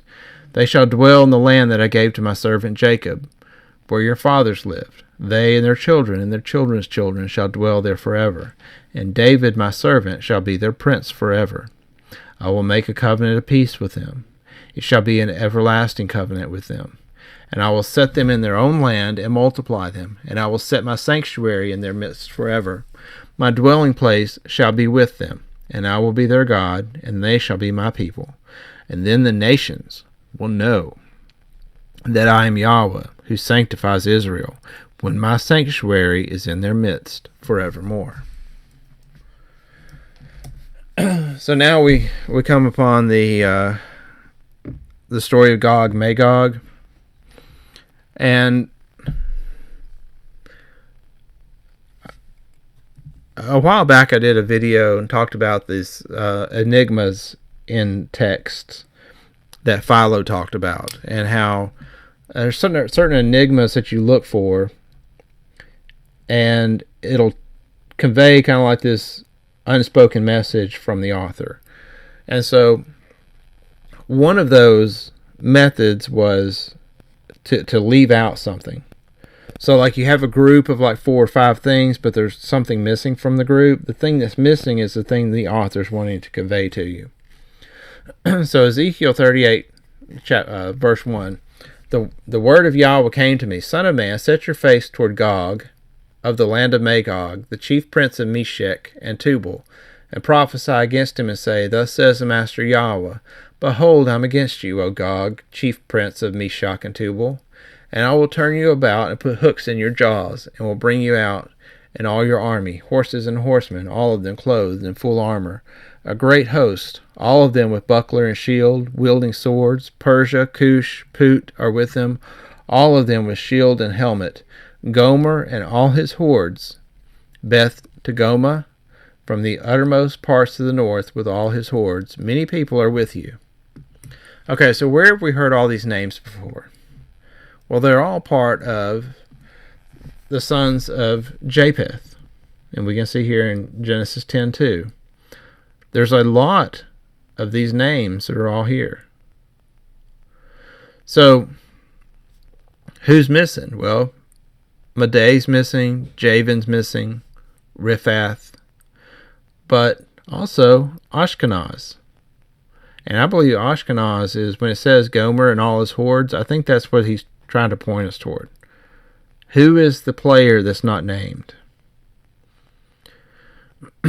So this is a conspiracy. This is a group of Japhethian families that are coming against the sons of Israel. And, I'll tell you, I keep going back and forth about this. Whether this Gog-Magog war in Ezekiel 38:39, whether it is after the Exodus or before. On some level, I think that this is the thing that, when I say that Israel is being punished by God, and then these nations attack, and that's when God is like, okay, that's it. We're stopping this. And he destroys these nations. That's what this sounds like. But then it also talks about it taking place in the land of Israel.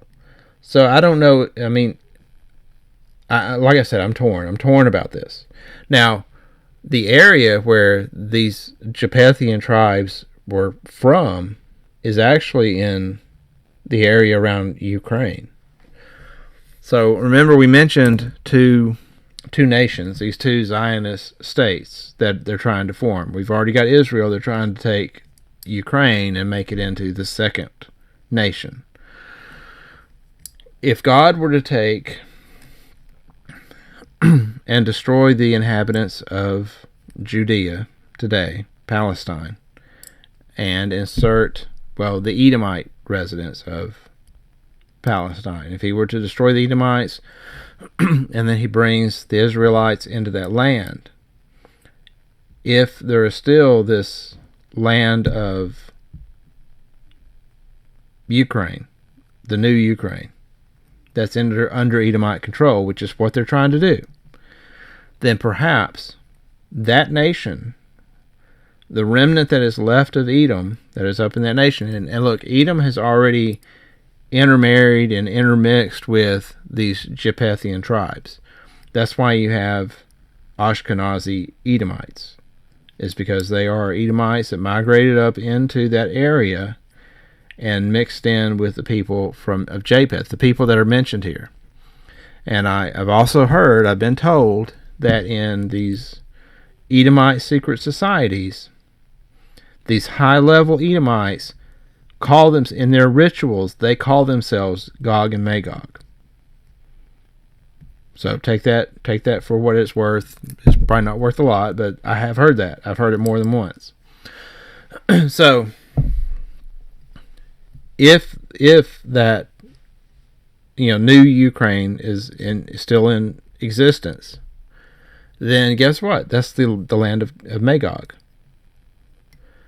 So he's talking about Gog in the land of Magog, and they come against this newly formed nation of Israel. Which, yes, I know this is different than what I was saying when we were looking at Ezekiel 38:39 in my series on Revelation, but that's part of the reason I'm doing this study, is because I'm trying to get more insight into what exactly is going on here. And so what I think now, and I've changed what I thought 3 months ago, I think this happens right after the Exodus, right after God brings the children of Israel back into the land of Israel, of Palestine, that then this remnant of the Edomites that are left in Ukraine,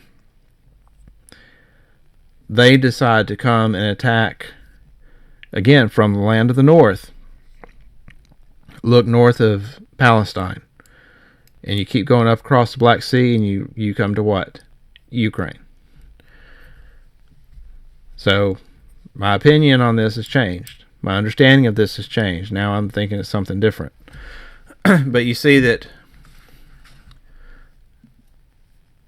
this is the same people group that I've been talking about in my series on who is Esau Edom. They're all here. The one name that's left off is Ashkenaz. There's also some sons of Ham involved here. Persia, Cush, Put. I've also mentioned in one of the videos on who is Esau Edom, there's a connection between Nimrod and Esau. It's almost like Esau became the new Nimrod. Some texts actually say that Esau killed Nimrod and stole his magical garments or whatever. I think that's in the book of Jubilees, if I remember correctly. But or it may be Jasher. I get those two confused sometimes. But there's a connection between Nimrod and Esau. Cush fathered Nimrod, and he was the one that actually founded Babylon. And there is, of course, a huge connection between Babylon and Esau. So Nimrod built Babylon. Persia ruled over Babylon. So you have Persia here in the purple. They kept Israel in subjugation until the defeat of Darius III by Alexander the Great in 333 BC. Like I said, some sources say that Cush actually founded Babylon for Nimrod. Genesis 10:10 says that the beginning of his kingdom was Babel, Erech, Akkad, and Calneh in the land of Shinar. So if at the beginning of Nimrod's kingdom contained Babel, then it could be saying that Cush founded Babel, and then when he died, Nimrod took over. So the beginning of his kingdom was Babylon. But all these are connected. Like if with the whole historical picture, Persia, Cush, Nimrod, Esau, Edom, like all these same players are all interconnected. And now you're seeing all of them showing up here in this Gog-Magog war coming against Israel. And I think that's the thing to take away from this. Be ready and keep, he's speaking to Gog at this point. Be ready and keep ready, you and all your hosts that are assembled about you, and be on guard for them. After many days you will be mustered. In the latter years you will come into the land that is restored from war, the land whose people were gathered from many peoples upon the mountains of Israel, which had been a continual waste. So again, this sounds like it's after the greater Exodus. Its people were brought out from the peoples, and now dwell securely all of them. You will ascend like a storm, coming up like a cloud covering the land, you and your hordes, and many people with you. Thus says the Master Yahweh, on that day, thoughts will come into your mind, and you will devise an evil scheme, and say, I will go up against the land of unwalled villages. I will fall upon the quiet people who dwell securely, all of them dwelling without walls and having no bars or gates, to seize spoil and carry off plunder, to turn your hand against the waste places that are now inhabited, and the people who were gathered from the nations, who have acquired livestock and goods, who dwell at the center of the earth, Sheba and Dedan, and the merchants of Tarshish and all its leaders will say to you, have you come to seize spoil? Have you assembled your host to carry off plunder, to carry away silver and gold, to take away livestock and goods, to seize great spoil? Therefore, son of man, prophesy and say to Gog, thus says the Master Yahweh, on that day when my people Israel are dwelling securely, will you not know it? You will come from your place out of the uttermost parts of the north, you and many peoples with you, all of them riding on horses, a great host, a mighty army. You will ascend upon my people Israel like a cloud covering the land. In the latter days I will bring you upon my land, that the nations may know me, when through you, O Gog, I vindicate my holiness before their eyes. Thus says the Master Yahweh, are you he of whom I spoke in former times by my servants the prophets of Israel, who in those days prophesied for years that I would bring you against them? But on that day, the day that Gog shall come against the land of Israel, declares the Master Yahweh, my wrath will be roused in my anger. For in my jealousy and in the fire of my wrath I declare, on that day there shall be a great earthquake in the land of Israel. The fish of the sea and the birds of the heavens and the beasts of the field and all creeping things that creep on the ground, and all the people who are in the face of the earth shall quake at my presence, and the mountains shall be thrown down, and the cliffs shall fall, and every wall shall tumble to the ground. I will summon a sword against Gog on all of my mountains, declares the Master Yahweh. Every man's sword will be against his brother. With pestilence and bloodshed I will enter into judgment with him, and I will rain upon him and his hordes and the many peoples who are with him torrential rains and hailstones, fire and sulfur. So I will show my greatness and all my holiness, and make myself known in the eyes of many nations. Then they will know that I am Yahweh. I highlighted the every man's sword against his brother because Esau and Jacob are, of course, brothers. And you, son of man, prophesy against Gog, and say, thus says the Master Yahweh, behold, I am against you, O Gog, chief prince of Meshech and Tubal, and I will turn you about and drive you forward, and bring you up from the uttermost parts of the north, and lead you against the mountains of Israel. Then I will strike your bow from your left hand, and will make your arrows drop out of your right hand. You shall fall in the mountains of Israel, you and all your hordes and the people who are with you. I will give you to the birds of prey of every sort, and to the beasts of the field to be devoured. You shall fall in the open field, for I have spoken, declares the Master Yahweh. I will send fire on Magog, and on those who dwell securely in the coastlands, and they shall know that I am Yahweh. And my holy name I will make known in the midst of my people Israel, and I will not let my holy name be profaned any more. And the nations shall know that I am Yahweh, the Holy One in Israel. Behold, it is coming, and it will be brought about, declares the Master Yahweh. That is the day on which I have spoken. Then those who dwell in the cities of Israel will go out and make fires of the weapons and burn them, shields and bucklers, bows and arrows, clubs and spears, and they will make fires of them for 7 years, so that they will not need to take wood out of the field or cut down any of the forest, for they will make their fires of the weapons. They will seize the spoil of those who despoiled them, the plunder of those who plundered them, declares the Master Yahweh. On that day I will give to Gog a place for burial in Israel, the valley of the travelers east of the sea.